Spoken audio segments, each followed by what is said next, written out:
The Porsche Cayenne is an impressive SUV with all the performance most people could ever want, but the Cayenne Coupe gives it the looks to match its speed, with some sacrifice in rear passenger headroom and cargo space. The Coupe Cayenne is built with the same guts as the boxier SUV version, and carries that same Porsche sports car DNA along with its more aggressive proportions. In its most subtle form, the Cayenne Coupe comes with a 348 horsepower turbocharged V6, but the fire gets as hot as 468 horsepower for Cayenne Coupe S's twin-turbo V8. There's also a plug-in hybrid that gets help from a battery pack to produce 463 horsepower. If your family has outgrown the 911, the Cayenne Coupe is an alternative worthy of supporting your inner speed addiction.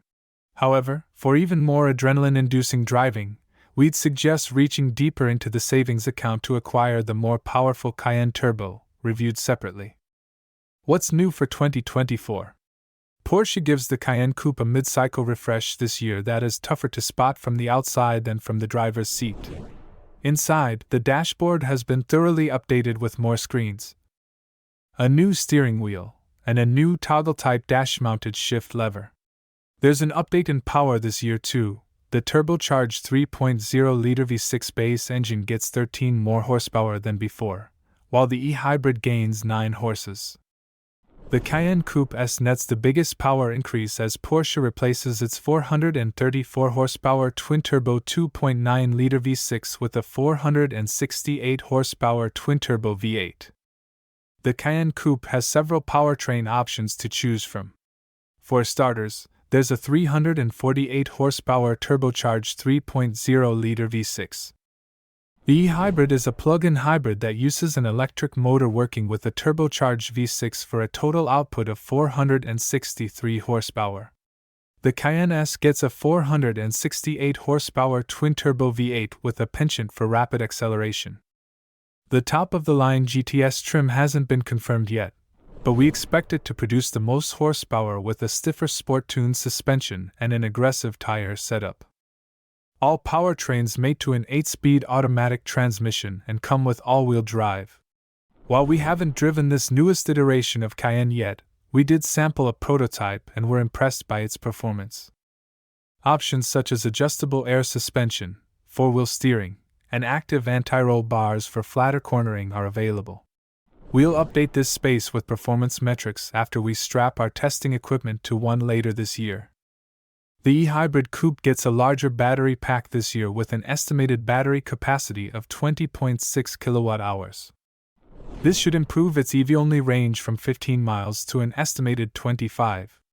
The onboard charger is also a more powerful unit that will allow for faster charging. The Cayenne Coupe gets an EP estimated 17 miles per gallon in the city and 23 miles per gallon on the highway, while the peppier Cayenne S Coupe returns 15 and 21 respectively. That's only marginally better than the 2023 Cayenne Coupe ratings of 17 miles per gallon city and 22 miles per gallon highway when equipped with the turbocharged V6 engine. We'll update this space once we test the new Cayenne Coupe on our 75 miles per hour highway fuel economy test route.